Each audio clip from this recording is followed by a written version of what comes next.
ওটা অনেকটা কমে গেছে। সো আপনি যারা এখনো ইউকেতে আসতে চাচ্ছেন, তাদের জন্য আমি বলব যে আপনারা যেকোনো একটা সাবজেক্ট ধরে ইউকেতে আসার প্ল্যান একেবারেই করবেন না।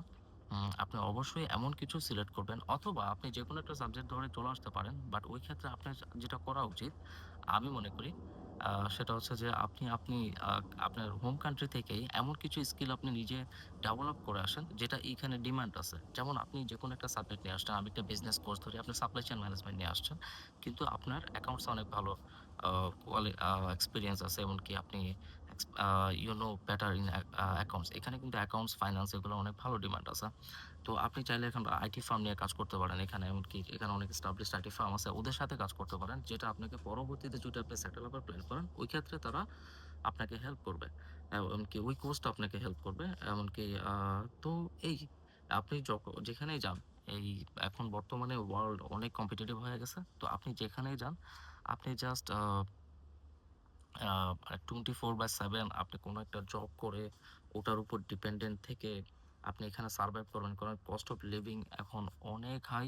আ ইভেন দো বাংলাদেশেও কস্ট অফ লিভিং অনেক হাই। আর ইউকে তে তো অফ কোর্স এটা অনেক high.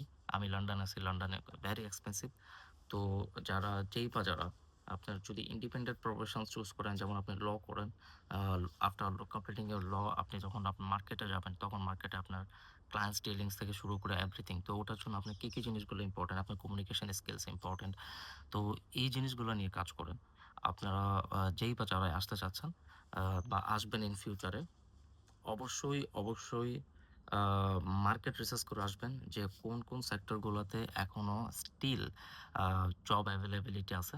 Still you can apply for any job. আ আপনাকে ওই প্যাশন্স রাখতে হবে। আমি দেখছি যে 300 জবে এপ্লাই করার পরও আ হয়তো সর্বোচ্চ ৫ টা বা ৬ টা ইন্টারভিউ কলস আসতেছে। তো ওই ক্ষেত্রে মানে অনেক হার্ড অ্যান্ড সোল ট্রাই করতে হয়। হ্যাঁ, কিছু বেসিক জব আছে যেগুলো আপনি সব জায়গায় এপ্লাই করলে পেয়ে যাবেন। আপনি অপারেটর বা ওয়্যার হাউস গুলোতে আপনি যদি এপ্লাই করে থাকেন, তো বেসিক কিছু জব আছে যেগুলোর ভ্যাকেন্সি, যেগুলো নন স্কিল জব, আ যেগুলো আপনার ফিজিক্যাল, এটাকে কি বলবো? আপনি আপনার হার্ড ওয়ার্ক দিয়ে করতে পারতেছেন। যেমন রেস্টুরেন্ট জবগুলো বলবো। এগুলো kind of skill, non skill job. কারণ রেস্টুরেন্ট জবগুলো হচ্ছে আপনার মেক এ বার্গার। আপনি একটা বার্গার তৈরি করে সার্ভ করলেন। তো এগুলা স্কিল জবের মধ্যে পড়ে না অ্যাকচুয়ালি। তো ওই টাইপের জবগুলো আপনি পাবেন এভেইলেবল। বাট আপনি যদি শেফ হন, ওটা ডিফারেন্ট। তো আপনি চেষ্টা করবেন যে স্কিল বেস ইমিগ্রেশন এর দিকে ফোকাস করতে। কারণ ওই যে একটা ওয়েব ছিল যে ইজি টু অ্যাক্সেস যে একটা ওয়েব ছিল আফটার প্যান্ডেমিক, ওই ওয়েবটা এখন আর নাই। So those who are really wanted to come in UK in year 2020